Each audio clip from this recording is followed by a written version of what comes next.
Hey all, welcome back to my channel. If you haven't been here before, my name is Julie and I have a background in mental health, both professionally as well as personally. I tend to make content surrounding mental health, makeup, as well as music. I have a Let's Get Clinical series on my channel where I read you information from the DSM-V, which is the Diagnostic and Statistical Manual of Mental Disorders, which describes in detail the symptoms as well as prevalence and other aspects of mental health conditions. For the next few videos in this series, I'm going to focus specifically on eating disorders. The DSM has a section specific to eating as well as feeding disorders.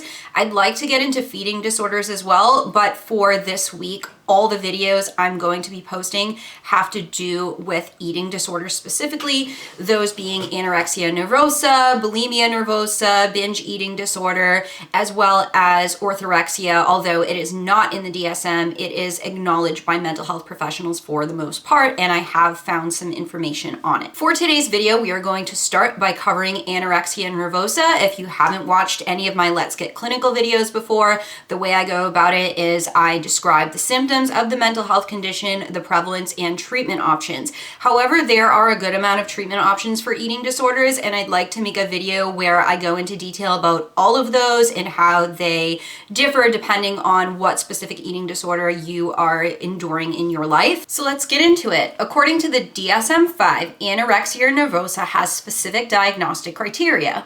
First, we have the restriction of energy intake relative to requirements, leading to a significantly low body weight in the context of age, sex, developmental trajectory, and physical health. Significantly low weight is defined as a weight that is less than minimally normal, or for children and adolescents, less than that minimally expected. B, intense fear of gaining weight or of becoming fat, or persistent behavior that interferes with weight gain even though at a significantly low weight. C, disturbance in the way in which one's body weight or shape is experienced, undue influence of body weight or shape on self-evaluation, or persistent lack of recognition of the seriousness of the current low body weight. So individuals who suffer from this specific mental health condition, that being anorexia nervosa, are going to be significantly preoccupied with their physical appearance, especially in regard to their weight. There are two specific types of anorexia nervosa discussed in the DSM. The first is restricting type, which entails during the last 3 months, the individual has not engaged in recurrent episodes of binge eating or purging behavior, such as self-induced vomiting or the misuse of laxatives, diuretics, or enemas. This subtype describes presentations in which weight loss is accomplished primarily through dieting, fasting, and or excessive exercise. We also have binge eating / purging type. During the last 3 months, the individual is engaged in recurrent episodes of binge eating or purging behavior. You also, when making this diagnosis from the therapist side, need to specify whether the individual is in partial remission, which entails after full criteria for anorexia nervosa were previously met. Criterion A, which is low body weight, has not been met for a sustained period, but either criterion B, which is an intense fear of gaining weight or becoming fat or behavior that interferes with said weight gain, or criterion C, which has to do with disturbances in self-perception of weight and shape, must also be met. So this remission aspect has to do with someone who is working toward being weight restored and isn't considered to be as high risk with their physical health. In full remission, after full criteria for anorexia nervosa were previously met, none of the criteria have been met for a sustained period of time. You also can specify severity. The way they specify severity in the DSM, they classify it by weight. I quickly want to talk about, although it's not mentioned here, back in 2014, I took an abnormal psychology class for my undergraduate studies, and our professor was talking about anorexia specifically in the DSM, and that you can only be diagnosed with it if you have a low weight that puts you at risk of health conditions and nutritional deficit. Many of us, myself included, were pretty mad about this and said, no, That's not true. You absolutely can have anorexia and be at a healthy weight or be overweight, obese, etc. It doesn't matter about the weight. I'm hopeful that eventually this may change in the new version of the DSM, because this is very invalidating to individuals who are experiencing these symptoms but do not appear to have a low weight. It's important that we recognize that people are sick with an eating disorder, even if they physically don't appear that way. I want to quickly summarize this section about associated features that support the diagnosis of anorexia nervosa. Since there's semi-starvation within the disorder as well as purging behaviors, this can lead to significant and potentially life-threatening medical conditions.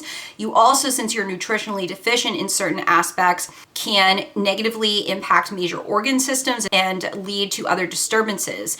Beyond psychological disturbances, we have physiological disturbances in this condition, such as amenorrhea and vital sign abnormalities. Amenorrhea is when you lose your period. Malnutrition can also lead to loss of bone mineral density, and although some of the physiological effects of experiencing this mental health condition can be reversed, that is one that unfortunately cannot. So there are lifelong consequences of suffering from this disorder and not getting treatment before it's too late with how much strain you've put on your body physically. Another part of anorexia nervosa is that many individuals with this mental health condition experience depressive signs such as depressed mood, social withdrawal, irritability, insomnia, and diminished interest in sex.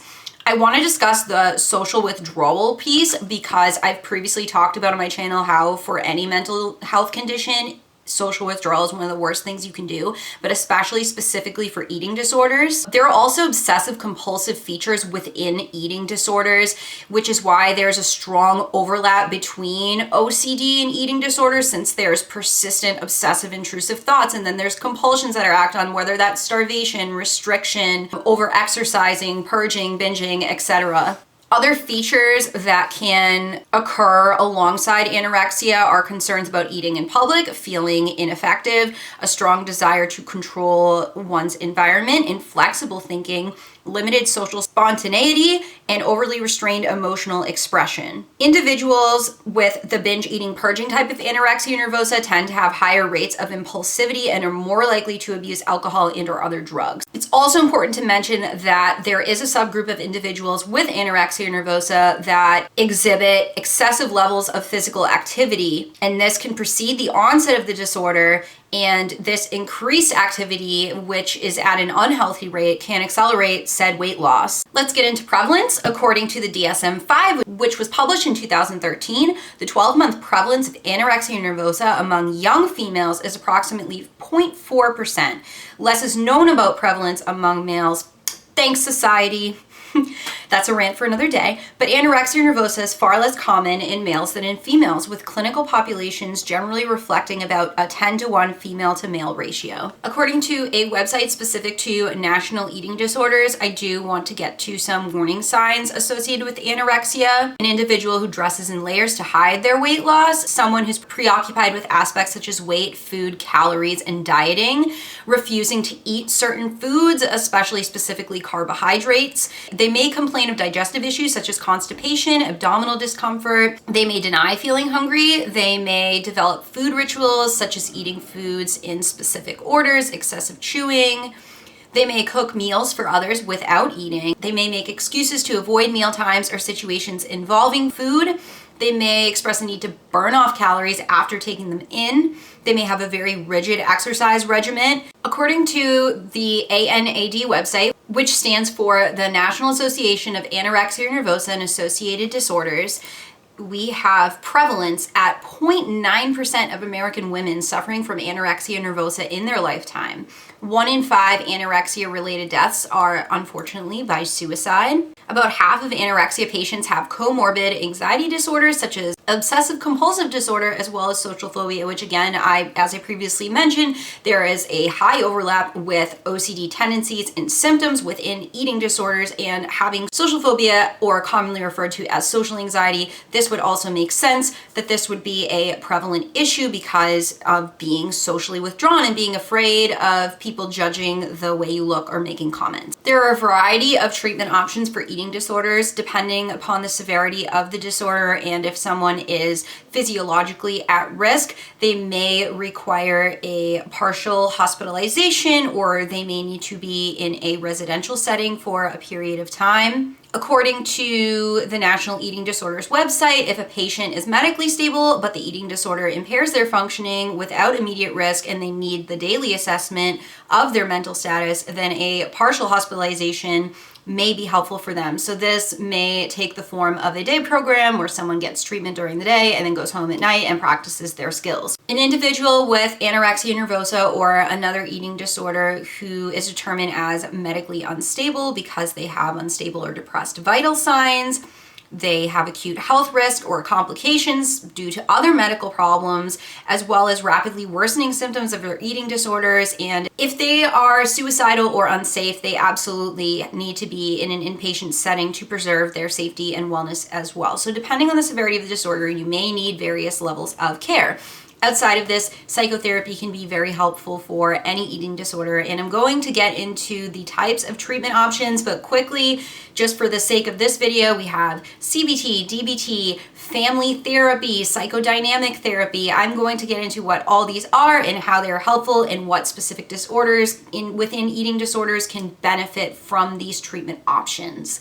Okay, that's all I have for you today. Thank you so much for watching. Give this video a like if you enjoyed it. I'd love for you to subscribe to my channel as well. Leave a comment down below letting me know if you learned anything new, or if you would like to have an open conversation about eating disorders. Feel free to follow me on my social medias. My Instagram is Julie_counseling. My Twitter is JulieCounseling with no underscore, and my Facebook page will be linked down below as well. And I'll catch you on the flip side. Bye guys.